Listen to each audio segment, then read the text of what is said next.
his dream lives on. And to the nation we declare the work continues. The future direction of the party is clear. We will honor Cyrus by carrying forward his work, and we will redouble our efforts to realize his vision of a united nation built on fairness and opportunity, and we will ensure that the torch of unity among communities, unity in the country, justice and equitable development that he carried so brightly is passed on. We will not allow his sacrifices to be in vain. We will transform our grief into relentless dedication to the cause he espoused. Honorable Jirongo, your life was a testament to selfless service. Rest in power, our leader. We will make you proud. Thank you. Thank you, SG. Moses Kuria and Nabi, please come forward. A minute, teacher. Mheshimiwa Nabi. I'll speak for him. Church, family of my friend, the late Cyrus Jirongo, leaders present. I've come here to offer my condolences and last respect to a friend. I've known Cyrus for the last 32 years, 33 years to be precise. For those of us who are young student leaders at the advent of multipartyism, and I've got my classmates here who are in the committee, the year 1992 when we were student leaders could easily be called the Jirongo year.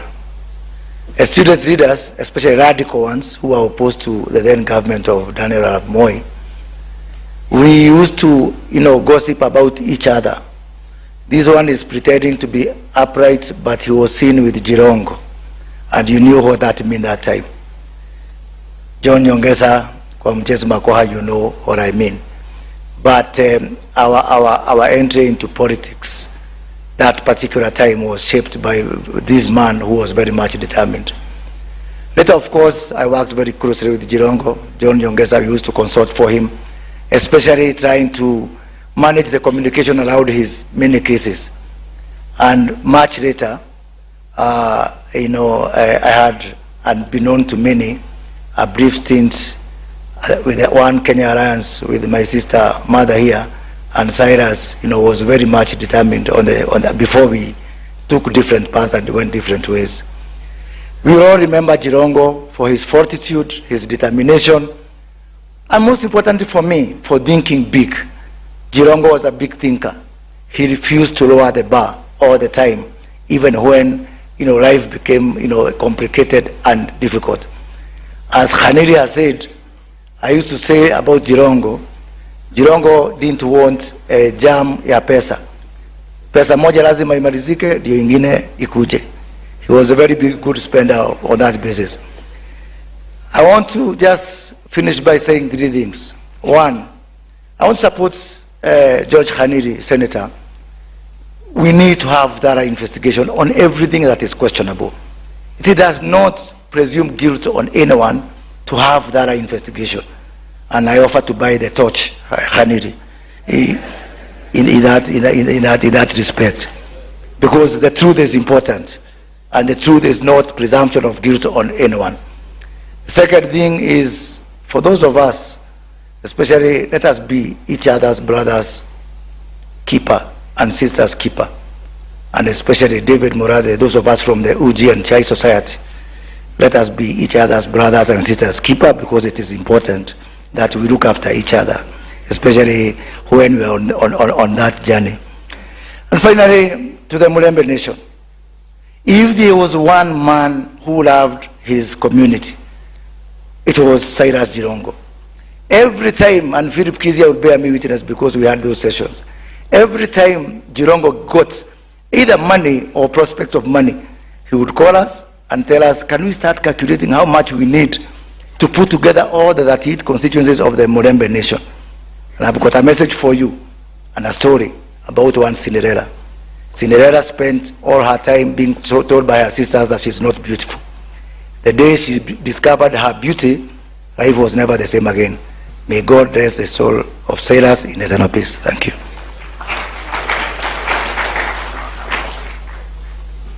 Thank you to my sisters-in-law, our sons, to the bigger family of Cyrus in the business community, in the political sphere, and those of us from Lembe Nation. I'm here to mourn a legend, to mourn a friend, to mourn a brother. In Cyrus, we did a number of things. I worked for him. We worked together. He worked for me. I'm here as a member of National Assembly because of his mentorship and support. I want to ask all of you that as a people of Lugari, as a people of Kakamega, and as a people of Western region, we are not just mourning a death. We are mourning a history.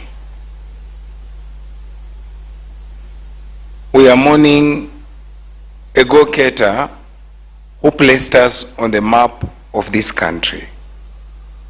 I want to remind all of us that one day, very young, below 30,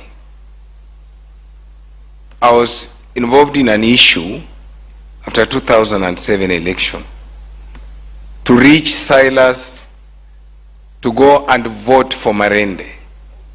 He did not despise me as the messenger. He listened to me and he delivered the vote.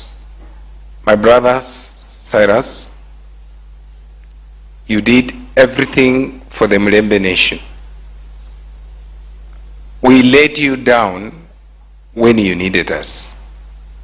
I know in your heart you will find space to forgive us. I want to invite all of you to Lumakanda, to Lugari. We mourn a legend together as we escort him to his final place. Thank you.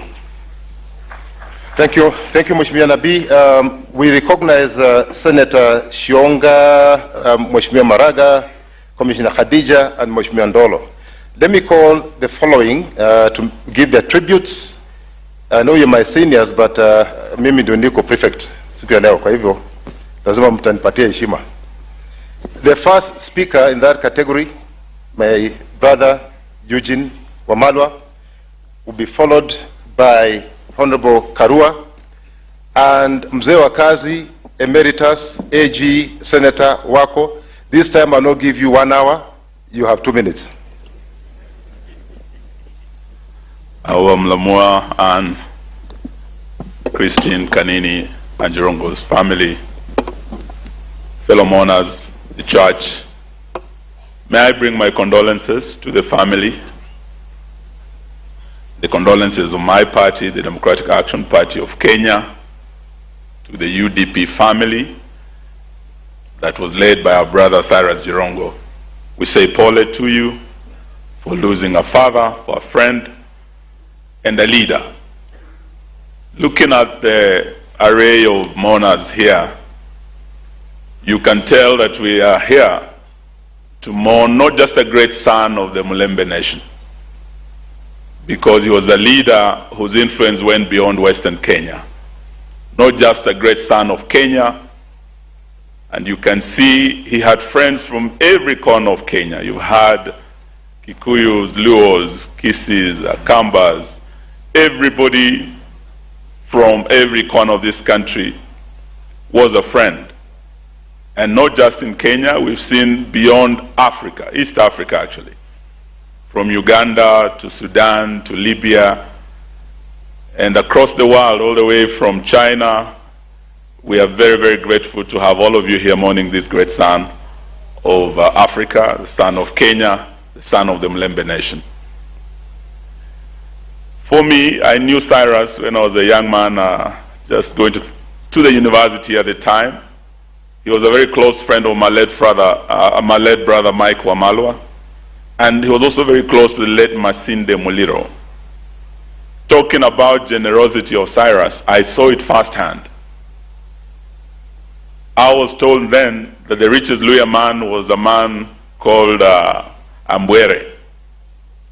But then I was told at that time the richest man was no longer Ambwere. There's a young man who has come, and he's very rich, that he even has a certain note, 500 shilling note named after him. He's called Jirongo.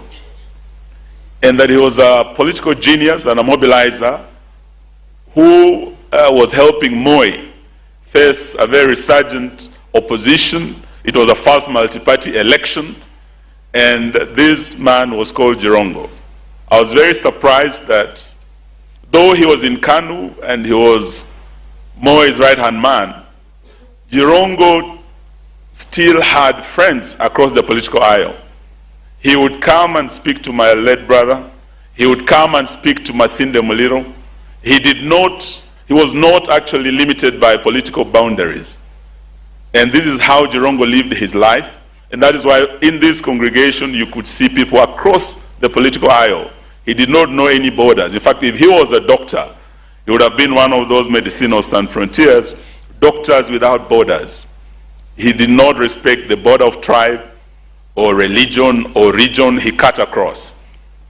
And I would like us, particularly those of us who are from the Mlembe nation who are here today, if there is one thing we can pick from Cyrus, the greatest honor we can bestow upon this man is to fight for what he fought for most, Luya unity, the unity of the Mlembe nation.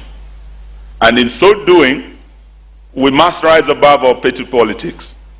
We must remember the words of Abraham Lincoln, who said, though we are politicians, we are not enemies, we are competitors. And though passions may strain the bones of affection, they must not break because of politics. That is how Cyrus lived his life. He worked with the opposition, he worked with government, but he reached out to all to unite not just the Mlembe nation, but the greater Kenyan nation. So as we go forth, let us borrow a leaf from this leader from our region, and let us carry on the fight to ensure that, as Moses Kuria has said, the Luya Cinderella finds her beauty, and that beauty lies in the unity that Cyrus fought for.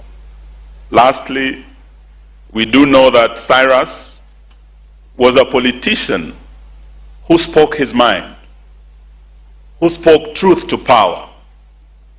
In fact, he has left us at a time when we have the debate that has just started about the referendum, constitutional review, and my big sister Martha is here.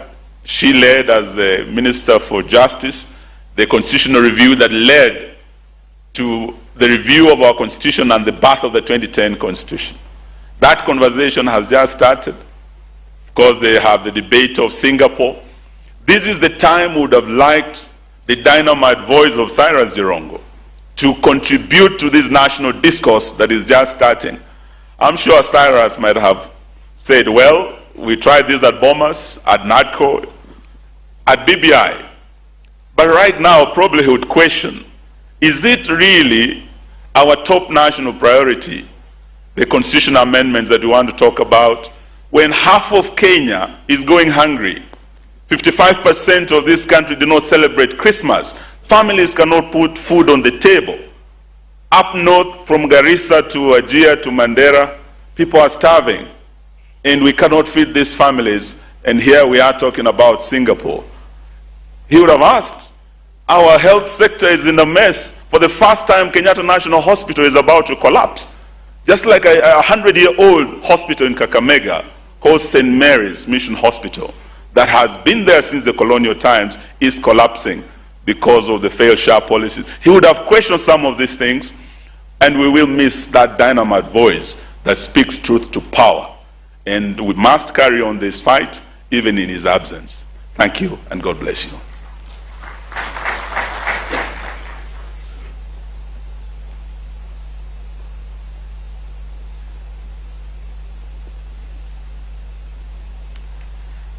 the family of the late friend and brother Cyrus Jirongo, led by the widows Anne, Christine, and Anne, and the entire Jirongo family and the people gathered here. We are here to honor a friend and a brother. I met Cyrus before he started, before his entry into politics.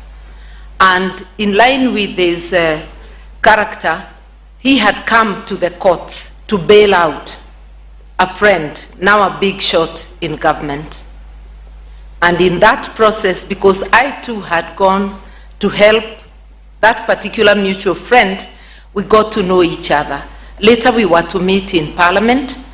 He was in government, we were in the opposition, but that did not stop our collaboration. We've collaborated with Cyrus in many political seasons. Moses Kuria mentioned some of it in the runner-up to the 2022 elections. We were planning on collaborating moving forward.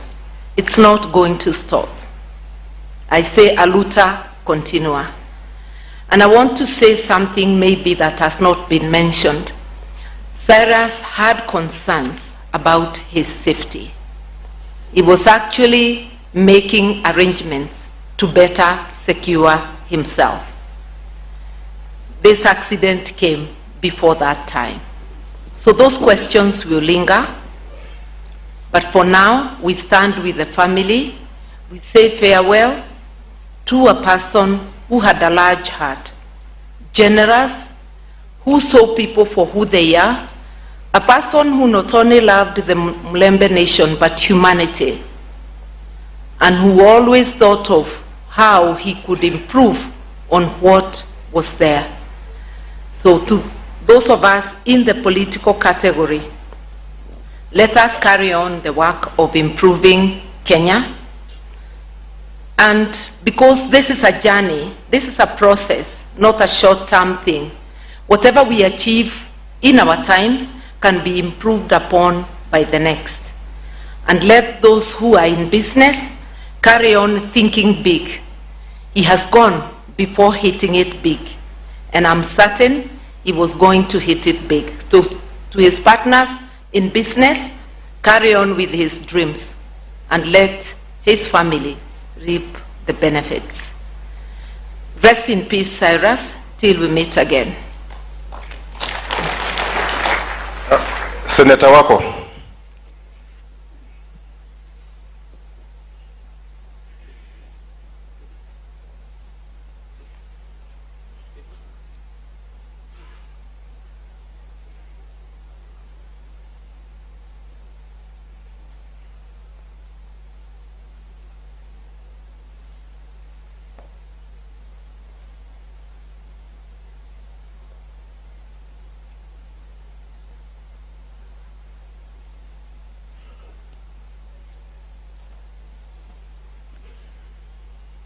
Good morning.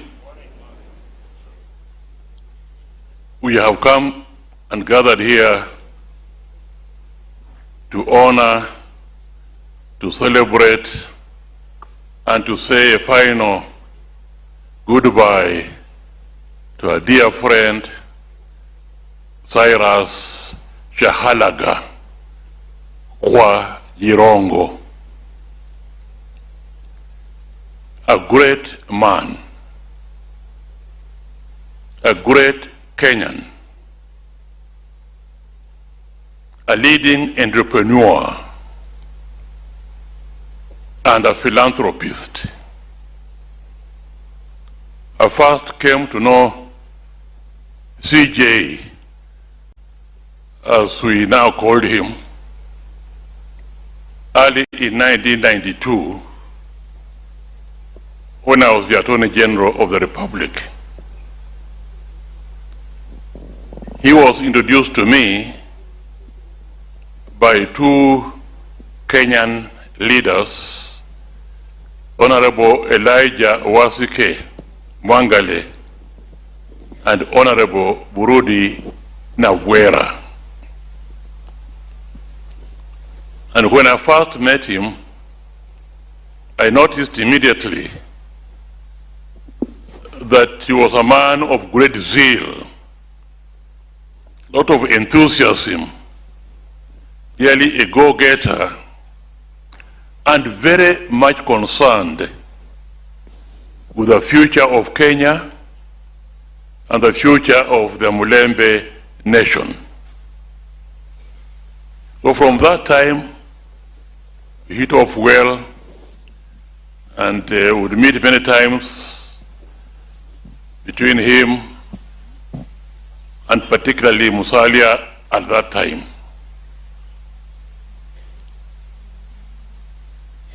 Then one day he came to the office and gave me a surprise of my life. I had just been in the office for about 1 year.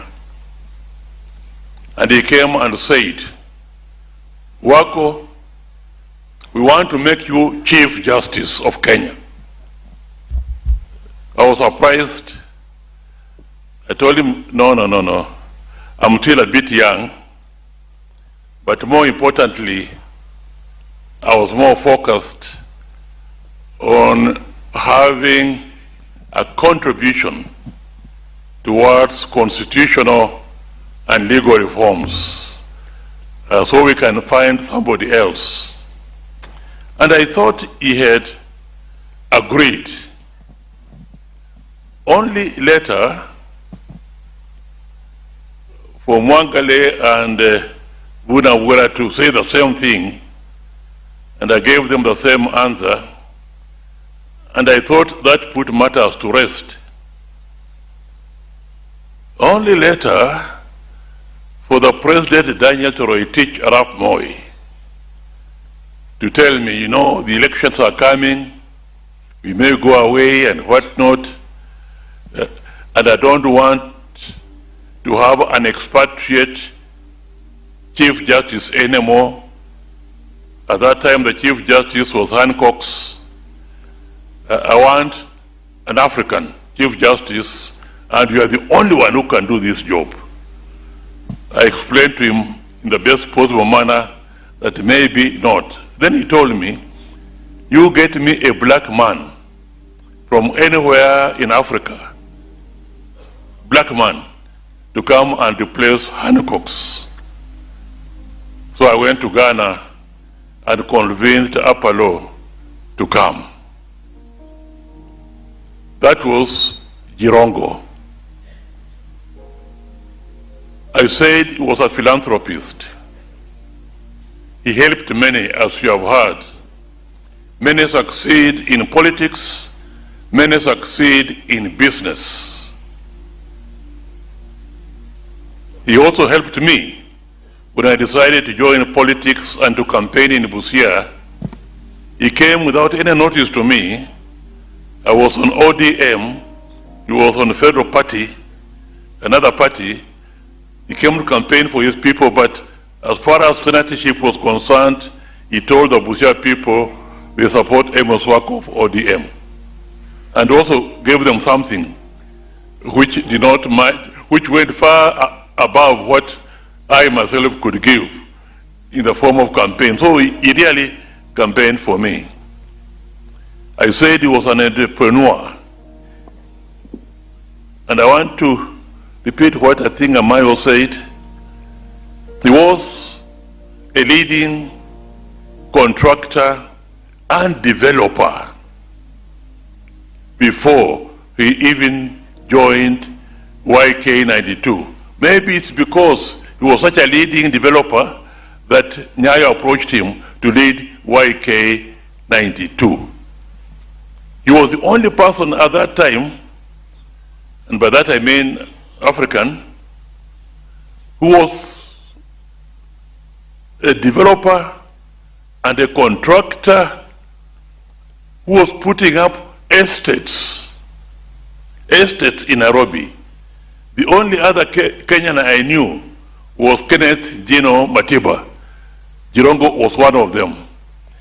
So if he had not been interfered with because he joined politics, I can tell you it would have gone very far, and he was there to encourage particularly the Mulembe Nation also to be entrepreneurs, also to have a bank, also to have insurance company, and so on.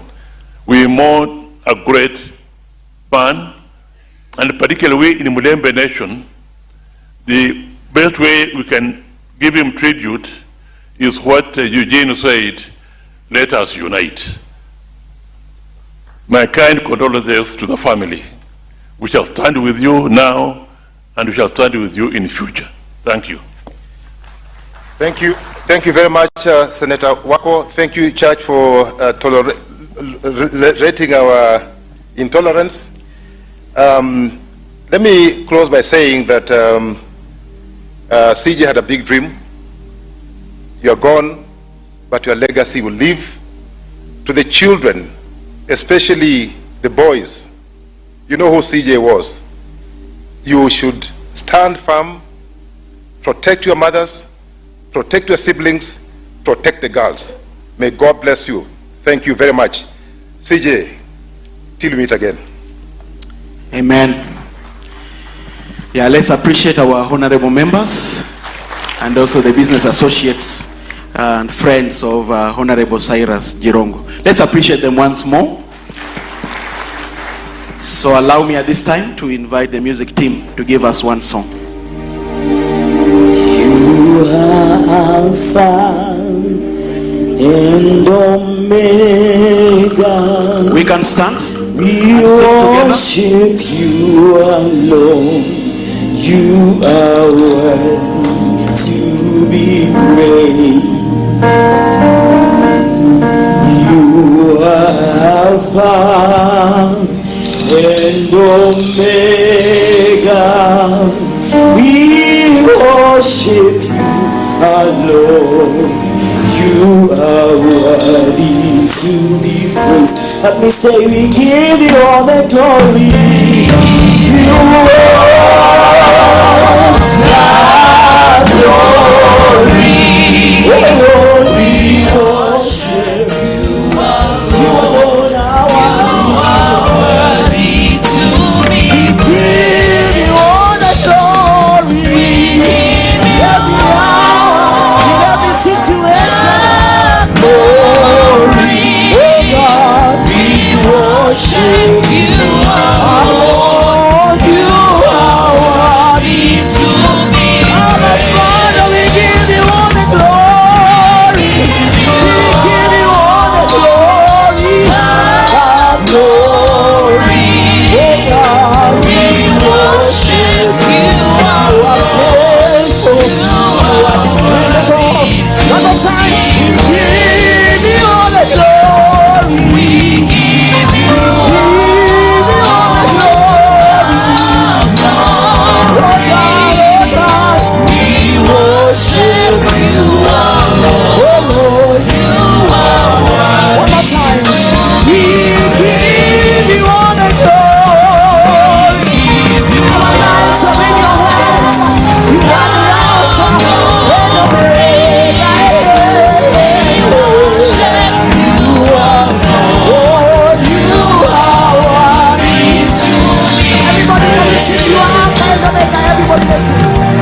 You are Alpha and Omega. Come on, church, it's the beginning and the ending of our lives. We worship you alone. You are worthy to be. We give you all the glory. We give you all the glory. Worship your name. We worship you alone. You are worthy to be. Lift up your name above every other name. We give you glory. We give you glory, God. We give you glory. Oh yes, we worship you alone. You are worthy to be praised. And we give you all the glory. We worship you alone. You are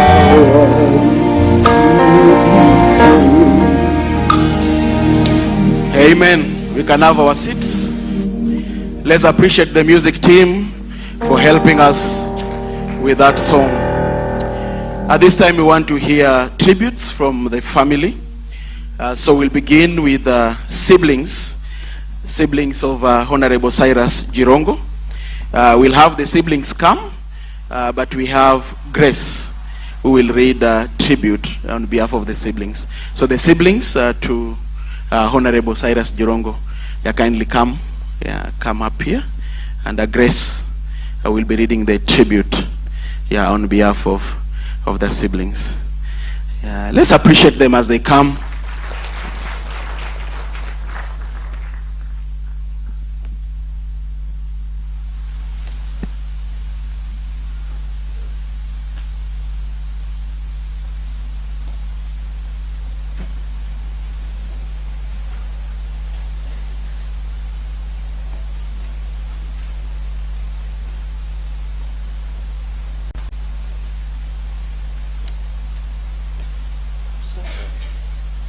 Praise the Lord.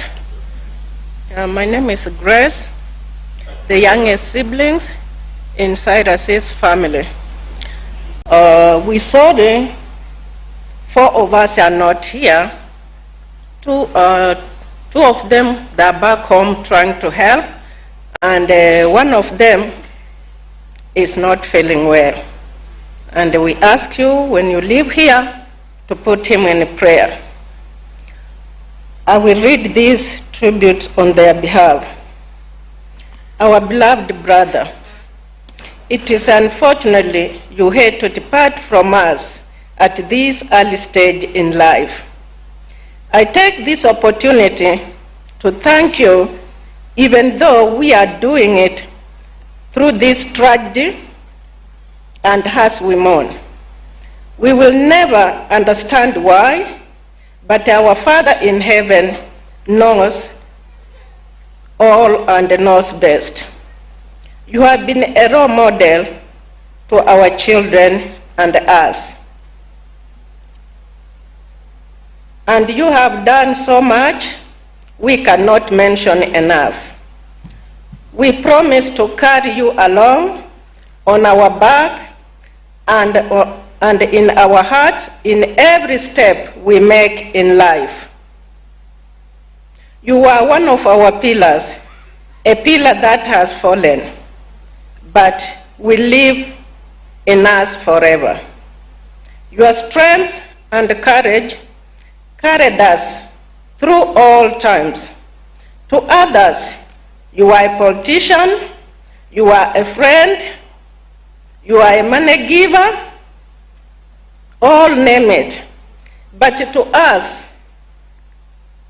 you are our blood brother, and extraordinary brother and a father figure. I pray for God to keep us as we go through this sorrow and a difficult time.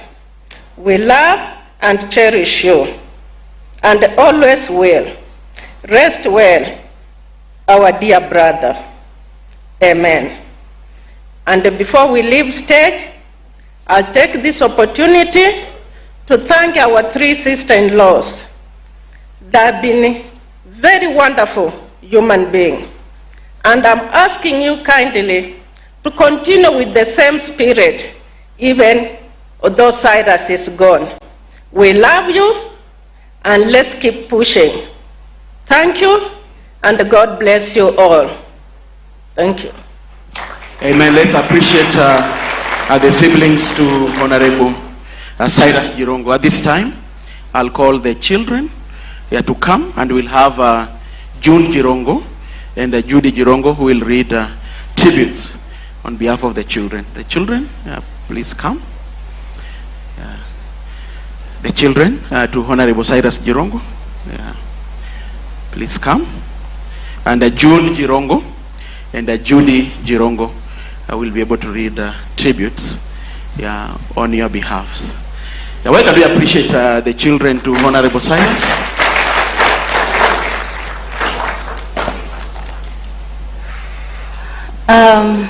Afternoon, Church. My name is June Jirongo, and I'll read my tribute, then hand over to Judy.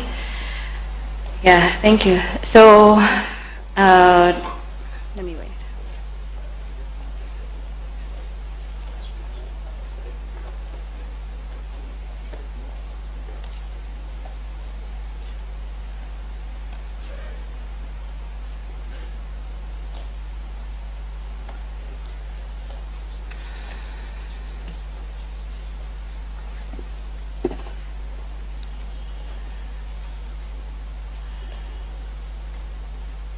All right. Dad, I am lost for words. I still can't believe you're gone. When I look back, there's always more we could have done together. I choose, however, to look at the good times, the life you lived, the memories we made. The girls are devastated. Your darling and your mom, they loved you so much, and they're still in shock. They remember you as a big, great man, larger than life, yet still the ever generous and happy grandpa. The breakfast and lunch dates you enjoyed together and the plans you had, no one can fill your shoes, but as their parents, we'll do our best to fulfill the plans you had for them and keep your memories alive as they grow. You are and will always be our father, our rock, our provider, our strength and shield. We're also sad. May you rest well and find peace and happiness in your next life. We're proud of you and thank you for everything.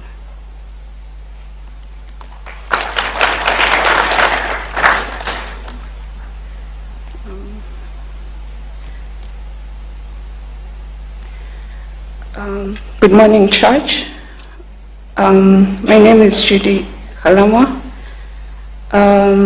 I have a tribute. This will take about 5 minutes, and we have a sister who's not here as well. Her name is Sally, and she asked us to read a poem on her behalf. To Dad, I can't comprehend that you're not here. I'm struggling to reconcile it. It's not loading, but I'm trying. My heart feels deaf. People are apologetic everywhere, but I don't understand why. It's like they see something that we don't. We saw you at Lee a couple of times. You looked like you were sleeping. Sharon, Tim, and I, we sat with you. We waited, and we just watched you. I'd like to go back to a time when we used to run after you after lunchtime so I can get a lift into town. I want to wake up early to find you before you go to work, sitting in the office, drinking black tea, so I can ask for 1K for the week. I want Auntie to tell me to stop wearing your socks. I want to say that I'm sorry where we disappointed you. We had so many things that we had wanted you to see. We wanted to show you what we could do on our own, so that you could see how far we could go. Can't accept that you won't see them, so we choose to believe that you will. That when these things happen, God will allow you to see. So don't forget about us.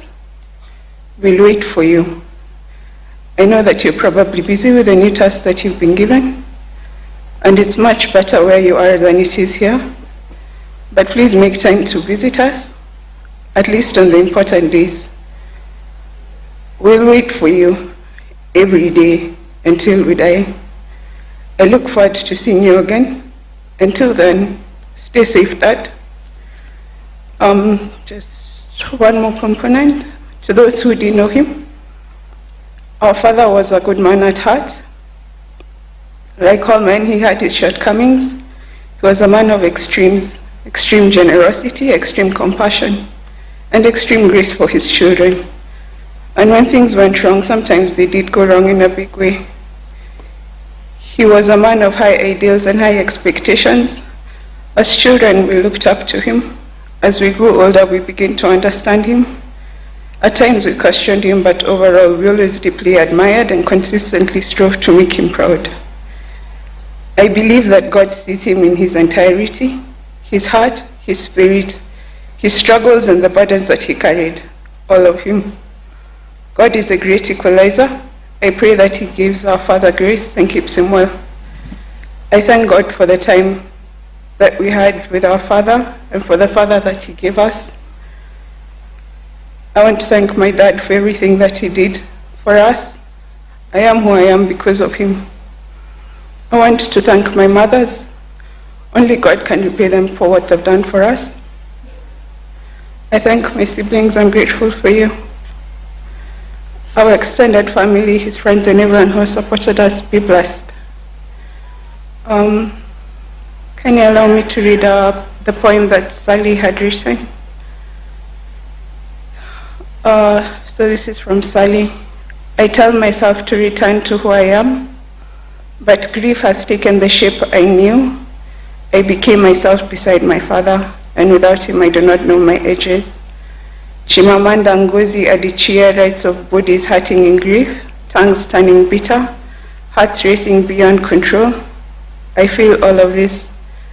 Thick Nat Han teaches calm in the storm of anger, a breathing back into the self, but my grief is a storm without a center, and I cannot find the self that I am meant to return to. So I choose another way. I choose continuity, a tree that grows because he existed, love still alive, roots that hold the earth he once walked. I am my father's child. My ribs ache from crying, my heart runs away from me.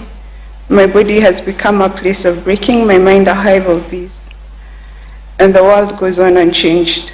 The mail still comes, the sun still rises, people still speak of ordinary things. Life does not pause for my sorrow. Inside me something has shattered. Grief says it's finished, my heart says it's not. Dad, I thought you were immortal. I thought you'd always be here. I thought you had mastered time. I thought you commanded it. You are larger than life itself. Thank you.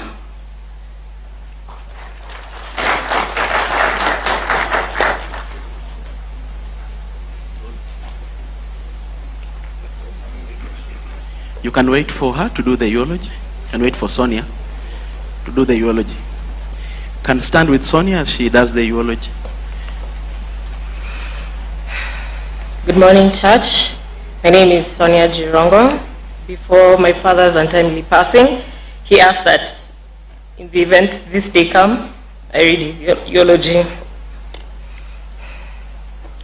Honorable Cyrus Shahalaka Kwa Jirongo, a life lived to the full. Today we gather not merely to mourn the passing of a man, but to celebrate a life that was lived boldly, fully, and without apology. We gather to honor Honorable Cyrus Shahalaka Kwa Jirongo, scion of the Tiriki, son of Kenya, a father and a brother, a builder, a kingmaker, and a force of nature.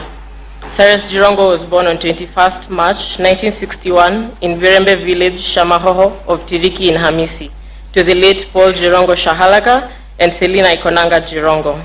He was the 11th child in a family of 13, raised in a home grounded in Christian faith, discipline, and enduring belief in hard work. Growing up on the edge of the forest block in Lumakanda, he learned early the values that would define him for life: responsibility, generosity, courage, and a natural instinct to lead. As a boy, watching heavy transit trucks rumble down toward the Kip Karen River Bridge, Cyrus imagined himself on the wheel of those monstrous trucks, in control of power and movement. It was an early sign of a man drawn to scale and possibility. From a young age, it was clear that he was not meant for small things. His ambition was never quiet or concealed. It was bold, visible, and determined. His early education was at Lumakanda DEB Primary School, followed by Mangu High School, which instilled discipline and confidence, but it was equally evident that his education would not be confined to classrooms alone. Immediately after high school, Cyrus made the defining choice. He entered the world of business. Entrepreneurship summoned him, not as an option, but as a command, and he answered without hesitation. He understood markets intuitively. Where others feared risk, he saw opportunity. He built, expanded, failed, rose again, and built bigger. In the early 1990s, he transformed Kenya's real estate landscape by pioneering affordable, spacious housing for the middle class at a time when such thinking was revolutionary. Hazina Estate, Saika Estate, Kemri Estate, and Ngata Rongai stand today as physical monuments to his vision. Beyond real estate, his footprint extended across energy, cement, production, logistics, finance, and later into African mining and carbon markets. Cyrus Jirongo did not merely participate in the economy, he helped to shape it. He believed that enterprise was not only about profit, but about dignity, jobs, and opening doors where none had existed. Though he learned relentlessly from experience, he also held a deep respect for formal education. He believed that knowledge was the one possession no one could ever take away. Later in life, he returned to the classroom, earning a higher national diploma in management from Cambridge University and an executive MBA from Jomo Kenyatta University of Agriculture and Technology. It was, however, in public life that Cyrus Jirongo became a national figure.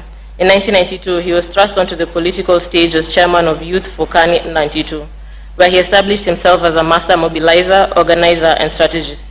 His influence during his period was so pronounced that it put his erstwhile business success in jeopardy and forced him into active politics. He served with distinction as chairman of AFC Leopard, as a member of parliament for Lugari constituency for 2 non-consecutive terms, as secretary for internal relations of KANU, and as minister for rural development in parliament and cabinet.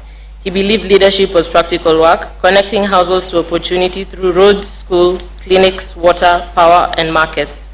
A little story is told about how at the height of the post-2007 election violence, he rode on a black Mamba bicycle persuading his constituents to take in internally displaced persons.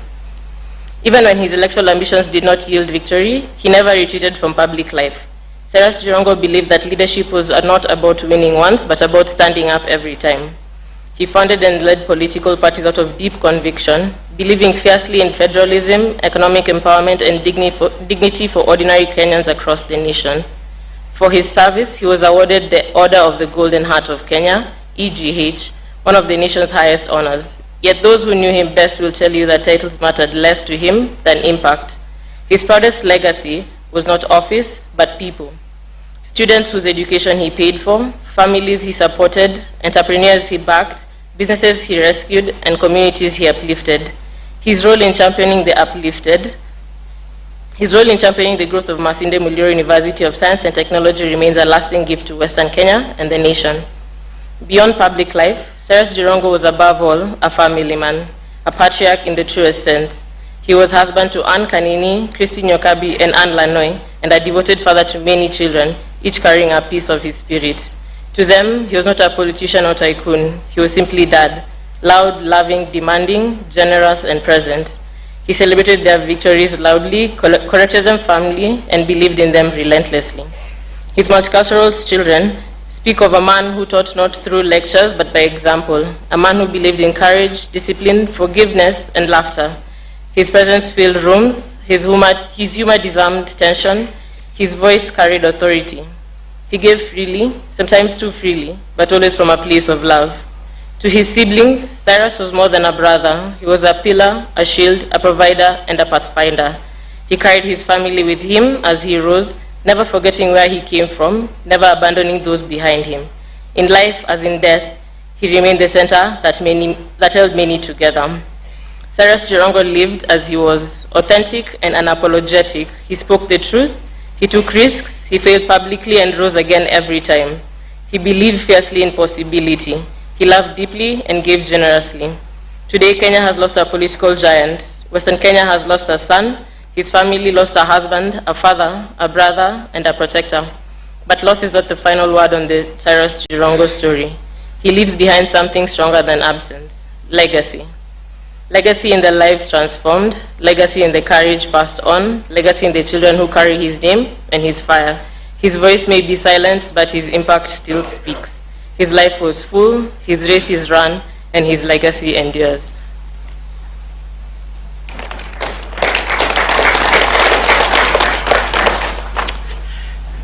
Thank you so much.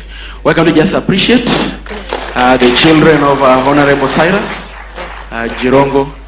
Asanteni sana, and may God bless you. At this time, I want to invite the spouses, to Honorable Cyrus Jirongo, to come and give us the tribute. The three moms can come up here. Even let's appreciate them as they come. Karibuni.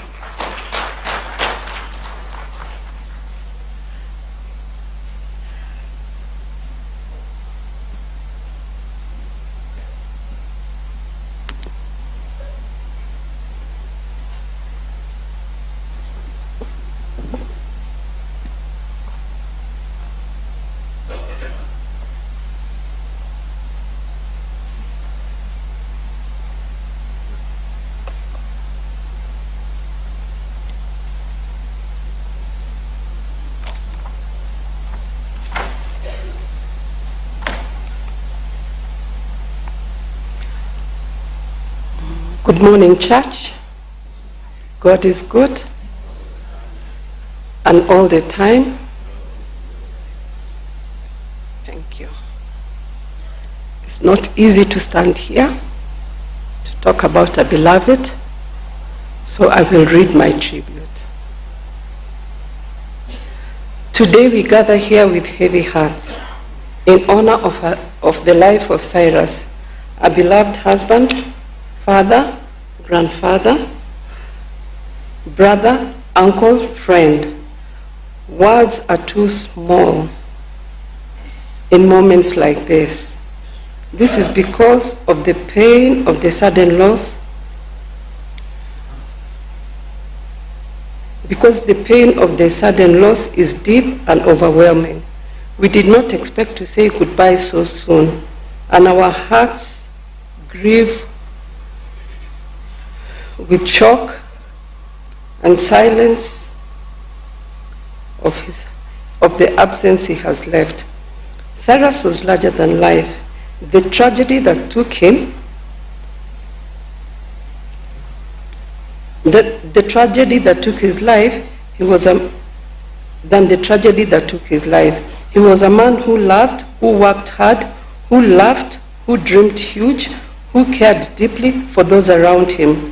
To me, he was a loving husband, a protector, a friend, and to the larger family, Cyrus was a source of strength and support to many of us here today. He was dependable, kind, and present when needed. The Bible reminds us in Psalms 34:18, the Lord is close to the brokenhearted and saves those who are crushed in spirit. Today we lean on this truth. God is not distant from this pain. He sees every tear, sees every unanswered question, and holds every shattered heart, especially the hearts of us, his beloved family. We may not understand why this happened, but we trust in God who understands us. Ecclesiastes 3:11 says that God has placed eternity in our hearts. That is why goodbyes hurt so deeply, because love was never meant to end in sudden separation. For those of us left behind, Cyrus's life continues to speak. It speaks through memories, through lessons learned, through love shared, through the impact he made. His love did not die in this sudden departure. It lives in our hearts and for those who loved and knew him. Jesus reminds us in John, "Do not let your hearts be troubled. I go to prepare a place for you." This gives us hope, not the absence of grief. This gives us hope and not the absence of grief, but the presence of assurance that death is not the end. For those who trust in the Lord, it is a doorway into eternal peace. And to us all, let us honor Cyrus by loving more deeply, intentionally, and forgiving freely. And to our children, Cyrus, we want you to know how deeply he loved today and always. Your father was very proud of you. He loved you and words cannot fully explain the love that he has shown in his care, his guidance, his protection, and his dreams for the future. Even though you cannot see him now, his love for you has not ended. The memories he gave you, the lessons he taught you, and the prayers he prayed over you, over your life will remain with you forever. No accident can take away the bond between a father and his children. The Bible gives us special promise in Psalm 68:5, which says, God is the father to the fatherless and the defender of the widows. This means that God himself will watch over you. He will walk with you through every tear, through every question, in every step ahead. When you feel weak, he will be your strength. When you feel afraid, he will be your peace. He will be your peace. Your father would want you to keep going on, keep learning, keep dreaming, keep believing. He would want you to be kind, generous, and hopeful. And whatever you miss in him, remember his love never dies. He lives in your hearts forever. You are not alone. God is holding you. Your family is surrounding you, and your father will always be a part of who you are. To Cyrus, khona nimirembe xipenzi xanje.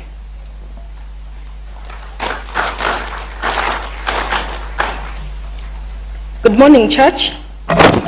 God is good. That morning, early in the morning when Anne called me, what she was speaking and telling me through the phone was totally unthinkable.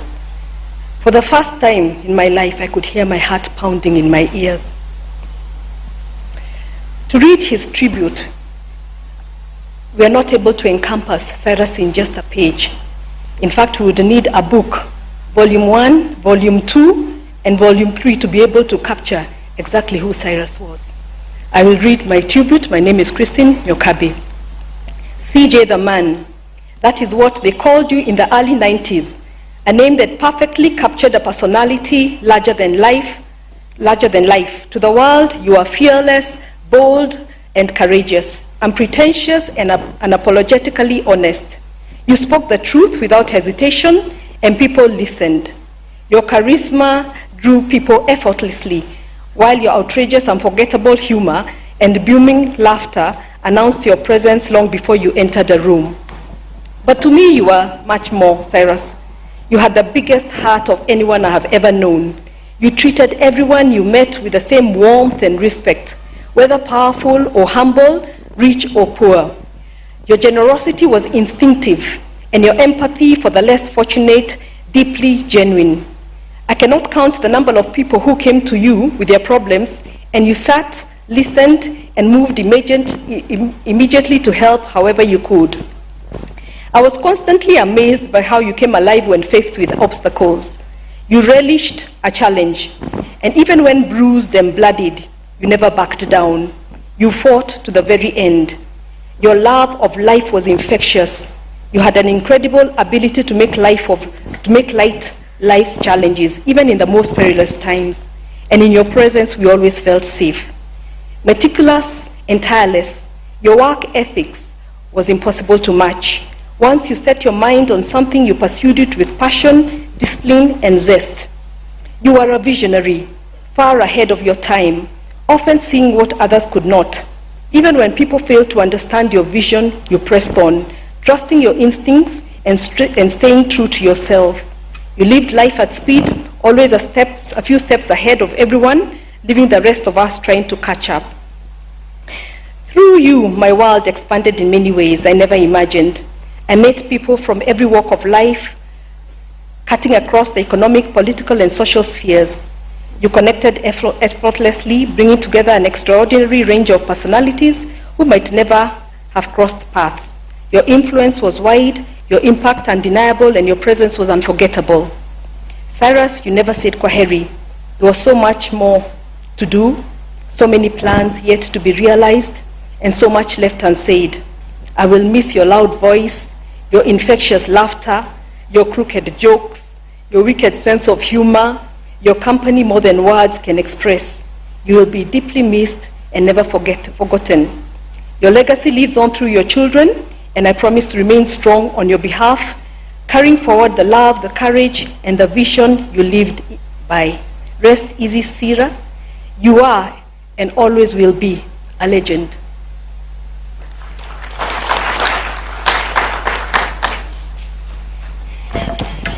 Good morning, church. Bwana asifiwe. Yeah, my name is Anne Lanoy. I'll read my tribute, and then afterwards maybe I can just give a short synopsis of what happened on the last day. I sit at your desk struggling to find the words to honor you, but the weight of this loss feels too heavy for language. Your departure doesn't make sense to me. The world feels still and strange without you. You are my constant world, and my heart, and the heart of our home. You love me in a way that only my heart truly knows, making me feel cherished and favored in every single day. I miss the simple things most. How you always answered my calls on the first ring, and the many times you called just to share a joke or to seek advice. As a father, you are our children's greatest anger. You are present, steady force, teaching them never to settle for mediocrity and to always strive for their best. Through your firm yet gentle example, you taught us the value of hard work, the beauty of humility, respect, and kindness. Your deep faith and religious devotion guided our path, and these are the virtues that we will carry forward in your honor. Cyrus, you are the definition of resilience. You are a visionary who thought outside the box, believing that nothing was insurmountable. To you, the word impossible did not exist. You are our eternal optimist, giving us hope when we felt we had none, and calming storms of life with your steady presence. You are uniquely generous and often giving until you had nothing left, and yet never expecting a single thing in return. You embraced my family as your own, caring deeply for them and always concerning yourself with their well-being. Truly, they became your people, and you became their heart. Thank you for the immense trust you placed in me. It has been my greatest honor to raise our children by your side and to care for your family. Your impact reached far beyond our home. You inspired so many to chase their dreams and helped set strangers in their darkest hours simply because it was who you were. My love, the loss is immeasurable, but so is the love you left behind. I could write a book about the life we shared, but for now, I carry your loss, I carry your story in my heart. Fare thee well, my love, until we meet again at that beautiful shore. May God keep your soul in eternal peace. Amen.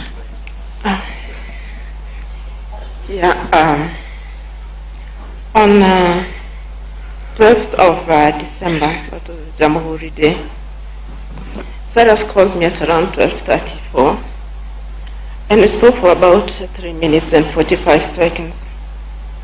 He called again at around 2:30 and asked me where I was, and I told him that I was in the supermarket. He said he wanted to see me, so he drove to where I was.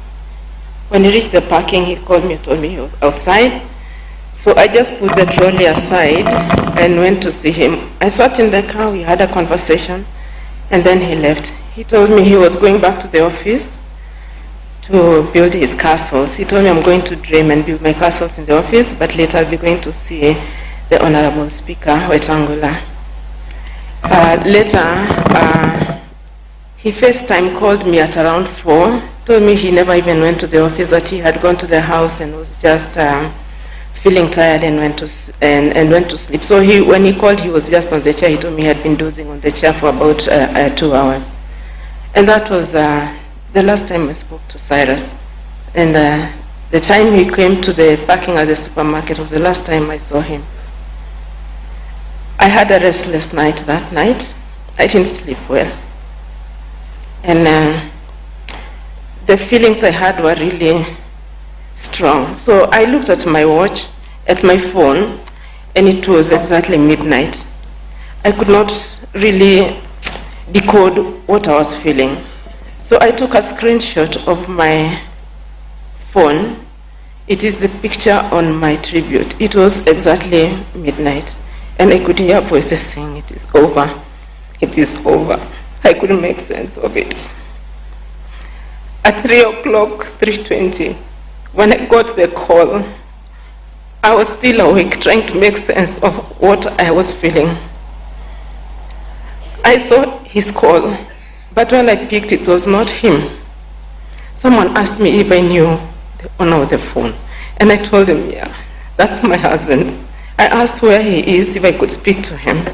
But they told me that he's been involved in an accident, and he was unconscious but was being attended to by the doctors. I continued talking, but I immediately asked my daughter Sonia to accompany me, and we started driving towards Naivasha. I could also not make sense when I was told that the accident had occurred in Naivasha, because he had no plans of traveling.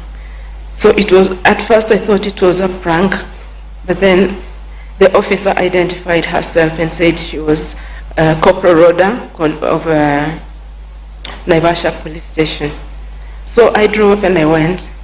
I realized that it was going to be very heavy for me. I called Senator Kaniri, I called Mr. Kisia and Mr. Fred Amaya and asked them to accompany me to Naivasha.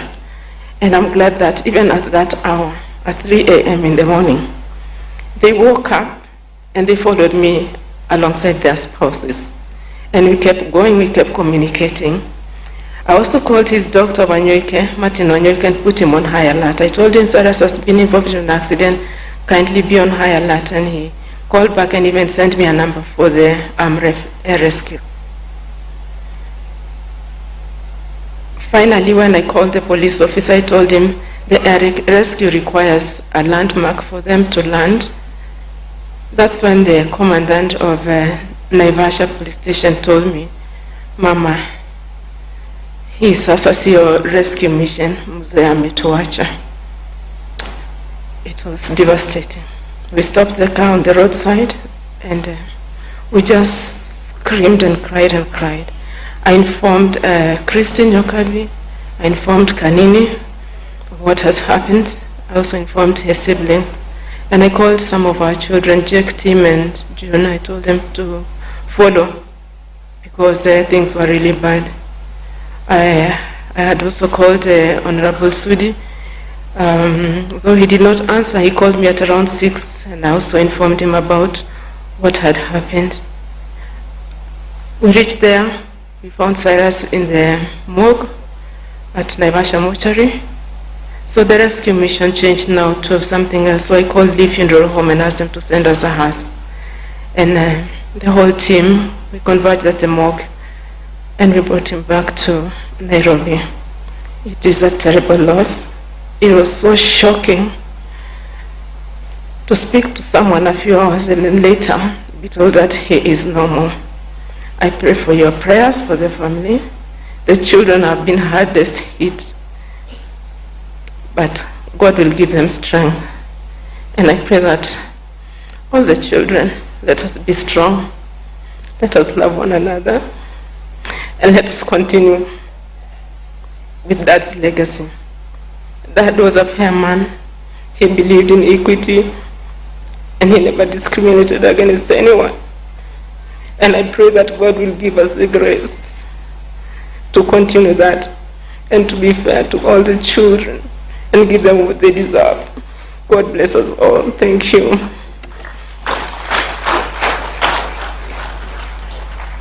Amen. Let's appreciate the spouses. To Honorable Cyrus Jirongo, Yeah, thank you so much.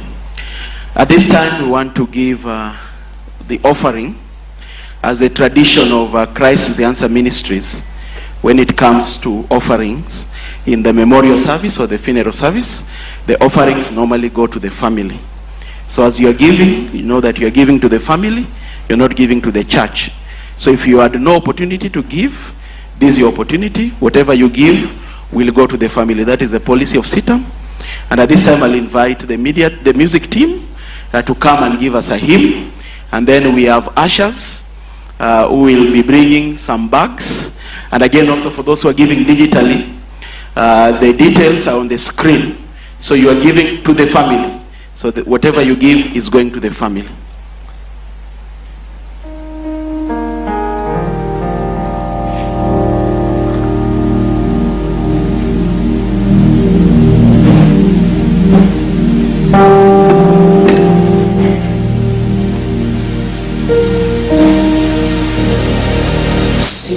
The wondrous love of Jesus, sing His mercy and His grace in the mansions bright and blessed. He'll prepare for us a place when we all get to heaven. What a day of rejoicing that will be when we all see Jesus. We'll sing and shout the victory. One more time we say, when we all get to heaven. What a day of rejoicing that will be when we all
CJ believed life was meant to be lived forward, not cautiously, not quietly. From the beginning, Cyrus Shakalaga Kwa Jirongo chose motion, risk, and action. Jirongo saw what others could not see. Where fear stopped many, he saw openings. Where systems failed, he built alternatives, learning fast, failing hard, and rising stronger. His greatest strength was people. CJ built trust, friendships, and alliances across business and politics. He connected worlds, opened doors, delivered impact, and brought others along with him. Power did not intimidate him, it activated him. From mobilization to parliament to cabinet, CJ moved politics from theory to consequence. Leadership had to touch lives, or so to bring us God's word is Reverend Gordon Odira. He's the senior pastor, Sitam Parklands, where the family of Honorable Jirongo fellowships. Is their senior pastor, Reverend Gordon Odira. But before he does that, I'll invite Reverend Leonard To just pray for him, and then he'll be able to give us the word of God.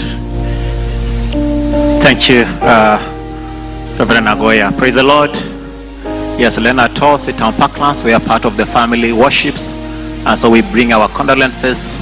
The word of God says in Psalms 34:18, the Lord is closer to the brokenhearted, and those who are crushed in spirit, he saves. Let's pray. Everlasting Father, in the name of Jesus, we come before you. Yes, you who is closer to the brokenhearted, those who are crushed in spirit, you save them. In this very difficult time, as we join together as friends, as family, as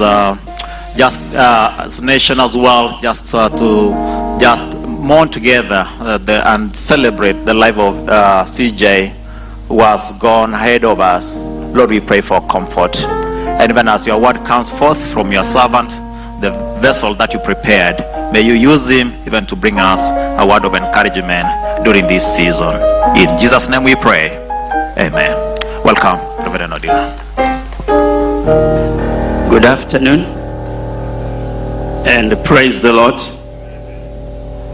Once again, on behalf of Sitam leadership, the Bishop, Dr. Dede, the Senior Pastor of Sitam Valley Road, Reverend Jesse Mwai, and also the leadership of Sitam Parklands, where Ann, CJ Jr., and part of their family, they fellowship with us. We want to extend our heartfelt condolence to the family. We continue to pray for you, trusting that God's wisdom, His grace, and His guidance is carrying you through these dark moments of your life. We also want to appreciate family, friends, relatives, colleagues, and all that have given them a shoulder to lean on, and you've been there for them during this dark moment. We thank God for you. Before I was in Sitam Parklands, my colleagues were there. She moved in Sitam Parklands in 2006 when Reverend Kuchio, I think somebody told me saw Reverend Kuchio in the congregation. Maybe stepped out. Then we had Reverend Mulunda, who stayed with them for quite a long time, Reverend Robin Mulunda. Yes. And we also, I recognize the so glad you are here, leadership of PAG Church, the Bishop Emeritus,